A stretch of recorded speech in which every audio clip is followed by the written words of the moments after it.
नमस्कार। आज हम बात करेंगे कि काफिरों की हत्या करना धर्म है या अधर्म है। आज जो हम रेफरेंस लेने वाले हैं वह है कुरान से और श्रीमद् भागवत महापुराण से। ये दोनों का उदाहरण लेकर हम ये समझेंगे कि काफिरों की हत्या धर्म की श्रेणी में आती है या अधर्म की श्रेणी में। काफिर शब्द एक बड़ा ही प्रसिद्ध शब्द है जिसका वर्णन कुरान में अनेकों बार आया है। तो सबसे पहले हम ये समझने का कोशिश करेंगे कि काफिर किनको बोला जाता है, ये काफिर होते कौन हैं। एक बार जब हम काफिर के बारे में समझ लेंगे, इसके बाद हमको आसानी होगी ये समझने में कि काफिरों को दंड देना, काफिरों को कत्ल करना धर्म है या अधर्म है। देखिए, अब हम ऐसे समझेंगे। 3 प्रकार के लोग होते हैं। पहले, जिनको भगवान में विश्वास होता है, जो भगवान को मानते हैं, तो उनको आस्तिक के नाम से जानते हैं।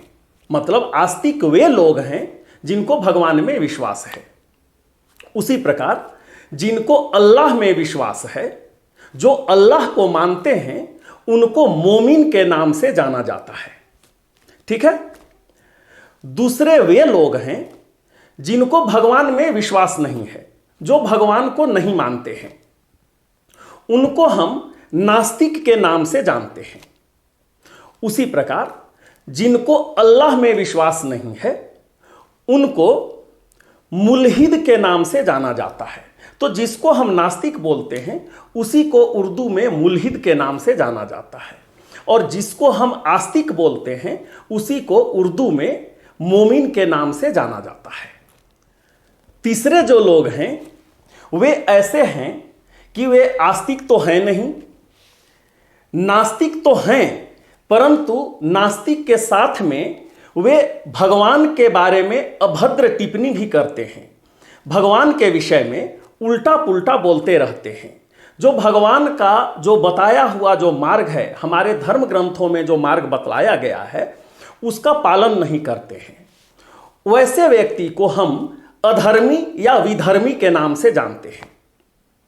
उसी प्रकार ऐसे व्यक्ति जिनको अल्लाह में विश्वास नहीं होता है, परंतु अल्लाह के बारे में उल्टा पुल्टा बोलते हैं, उनका जो दिखाया हुआ मार्ग है उसका अनुसरण नहीं करते हैं, अल्लाह को नीचा दिखाने का कोशिश करते हैं, ऐसे व्यक्ति को काफिर के नाम से जाना जाता है।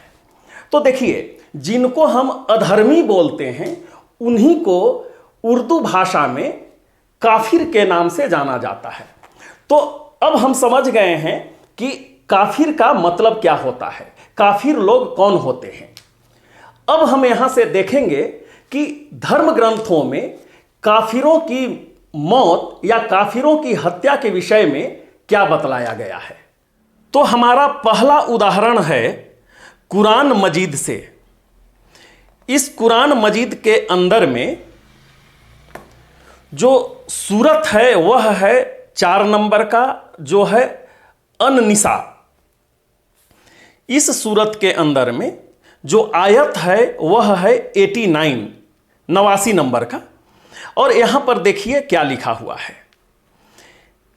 यहां लिखा हुआ है, वे तो यही चाहते हैं कि जिस तरह वे खुद काफिर हैं उसी तरह तुम भी काफिर होकर सब बराबर हो जाओ। तो जब तक वे खुदा की राह में वतन न छोड़ जाएं, उनमें से किसी को दोस्त न बनाना। अगर वतन छोड़ने को कबूल न करे तो उनको पकड़ लो और जहां पाओ कत्ल कर दो, और उनमें से किसी को अपना साथी और मददगार न बनाओ। देखिए, यहां कुरान में क्या लिखा हुआ है कि जो काफिर हैं, जो अल्लाह को नहीं मान रहे हैं और अल्लाह के बारे में भला बुरा कह रहे हैं, उनको सबसे पहले चेतावनी दी जा रही है कि आप इस जगह को छोड़ करके चले जाइए। और अगर वे नहीं जा रहे हैं छोड़कर, इसके बाद उनको कत्ल करने को बोला जा रहा है। हमारा अगला उदाहरण है श्रीमद् भागवत महापुराण से, प्रथम खंड और इसके अंतर्गत में चतुर्थ स्कंद और अध्याय 4, अध्याय 4 के अंदर में श्लोक 17, देखिए यहां क्या लिखा हुआ है। यहां लिखा हुआ है कि यदि निरंकुश लोग धर्म मर्यादा की रक्षा करने वाले अपने पूजनीय स्वामी की निंदा करें तो अपने में उसे दंड देने की शक्ति न होने पर कान बंद करके वहां से चला जाए।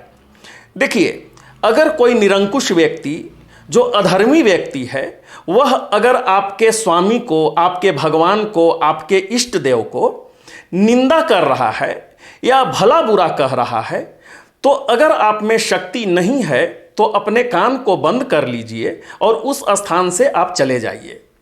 परंतु अगर आप में शक्ति है तो देखिए क्या लिखा हुआ है, यदि शक्ति हो तो बलपूर्वक पकड़कर उस बकवाद करने वाली अमंगल रूप दुष्ट जिह्वा को काट डाले।